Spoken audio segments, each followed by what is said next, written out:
Hello everyone, आज first का last question करेंगे एक्सरसाइज 8.2 का। वैल्यू सब्स्टिट्यूट करते हैं। सबसे पहले 5 cos 60 की वैल्यू क्या होती है 1/2 स्क्वायर है इसलिए होल स्क्वायर। ठीक है, cos स्क्वायर 60 है ना, तो cos 60 की वैल्यू क्या होती है 1/2 होल स्क्वायर, स्क्वायर है इसलिए प्लस 4 इंटू सेक स्क्वायर 30, सेक यानी cos 30 की वैल्यू क्या होती है √3/2, उसका रेसिप्रोकल क्या होगा 2/√3। ठीक है, स्क्वायर है तो स्क्वायर। ठीक है, वैल्यूज आपको याद रखनी पड़ेगी, जो मैंने इजी ट्रिक बताई है उसके हिसाब से आप याद रख सकते हो। रेसिप्रोकल के थ्रू भी कर सकते हो। ठीक है, सेक का रेसिप्रोकल क्या है cos, तो cos 30 की वैल्यू क्या होती है √3/2, तो उसका उल्टा कर दो 2/√3।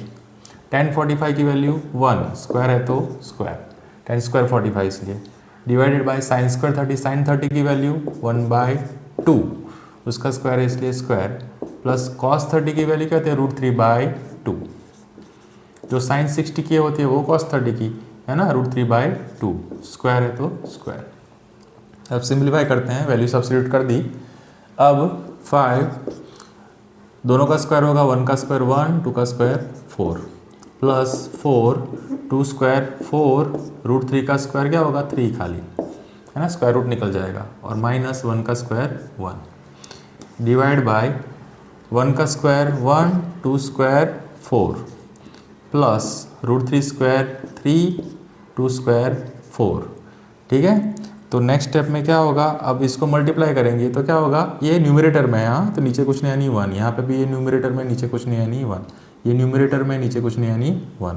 ठीक है, समझने के लिए। ठीक है, आप 5 और 5 को खाली 1 से मल्टीप्लाई करना पड़ेगा, यहाँ पे क्रॉस में कॉमन फैक्टर नहीं है इसलिए कैंसिल आउट नहीं होगा। ठीक है, तो 5 1 जा न्यूमरेटर में मल्टीप्लाई होगा, 5 1 जा 5 डिवाइडेड बाय 4 1 जा 4, प्लस यहाँ पे भी न्यूमरेटर मल्टीप्लाई होगा, क्रॉस में या ऊपर नीचे कैंसिल आउट नहीं होगा, तो 4 4 जा 16, 3 1 जा 3, और माइनस 1 डिवाइडेड बाय 1, एलसीएम लेना इसलिए नीचे 1 लिखा, समझ में आए।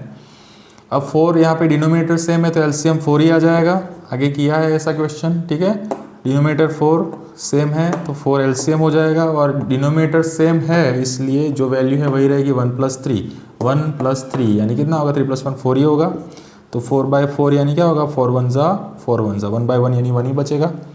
तो डिनोमिनेटर में क्या आ गया, इसके डिनोमिनेटर में 1, तो अब डिनोमिनेटर में 1 है तो हम लिखते जनरली नहीं है। ठीक है, तो अब खाली न्यूमरेटर ही लिखेंगे नेक्स्ट स्टेप से, तो इज इक्वल टू, अब इसमें सिंप्लीफाई क्या करेंगे, एलसीएम लेना पड़ेगा 4 3 और 1।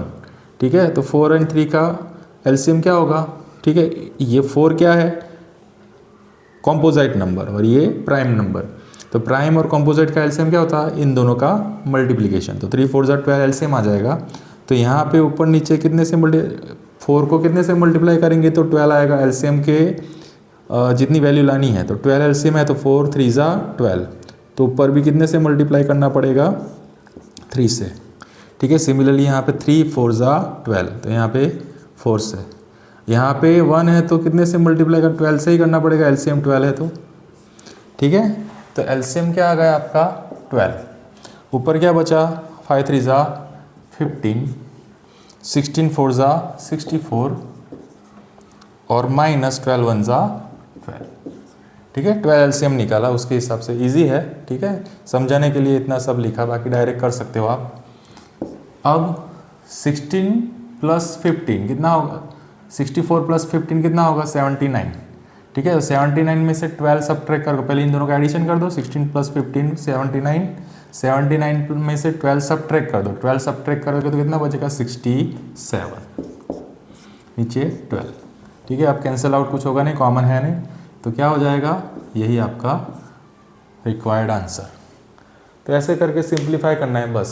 ठीक है, वैल्यू सब्स्टिट्यूट करो, सिंप्लीफाई करो। हाँ, वैल्यू आपको याद रखनी पड़ेगी, वैल्यू के थ्रू ही पूरा होगा, अगर वैल्यू आपने एक भी गलत लिख दी तो पूरा क्वेश्चन गलत हो जाएगा, तो वैल्यू आपको अच्छे से याद रखनी पड़ेगी। ठीक है, वो मैंने टेबल कैसे याद रखना है मैंने सिखाया है, तो सबसे पहले ऐसा हो तो टेबल लिख दो ऐसे करके एग्जाम में लास्ट पेज पे, उसके थ्रू भी डायरेक्ट वैल्यू लिखनी रहे। तो होप्स आपको ये क्वेश्चन अच्छे से समझ में आया हो, कोई डाउट हो तो कमेंट सेक्शन में लिख देना, लाइक कर देना वीडियो को अगर आपको हेल्पफुल हो रहा है तो पढ़ाई में, शेयर कर देना, सब्सक्राइब कर देना। Thanks for watching. अब सेकंड क्वेश्चन नेक्स्ट वीडियो से करेंगे।